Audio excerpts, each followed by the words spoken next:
अस्सलामुअलैकुम दोस्तों, ये देखो सी ही टाइम है जरा ना गंदों में जरी जिको आप ये आदू कणिक आदू सराइकी दे विच ये देखो सी इकट्ठी थी रखी है। यहीं टाइम चैने पियूँ एक जाते ढेड़ी बरसे ये देखो तो यहीं टाइम ट्रेशल खड़ी है क्योंकि यहीं टाइम साकू ताज़ा ये बार गहानी है दे पियो।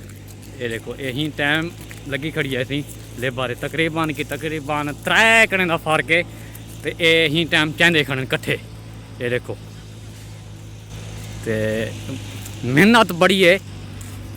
ठीक है, जट बड़ी कोशिश करेंदे वल जमीन बड़ेंदे ज़मीन बढ़ा तो वल होंदे विच कणिक छटेंदे वल उस तो बाद इवें जिवें तू साला भोला दिखता है लेकिन है एकदम होशियार। लेकिन आखिर टाइम में जो है ना अगर हुकूम मुआवजा पूरा ना मिले तो वल जट को बड़ा अरमान लग दे क्योंकि ये देखो सही मतलब ये है कि हुंड सेंदे खड़न जो भाई 3900 रुपया रेट तकरीबन कणिक दा है सरकारी तो इत्थां दुकानदार ताजे जरे वो हूँ ही टाइम जरे 3300-3400 रुपये गिनते पे बस।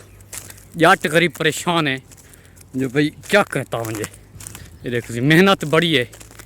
हूँ देखो यो जो नौजवान भी माशाल्लाह देखो सी हूँ गंढे चाहते वदन लेकिन सिर्फ क्या है जो करनी है।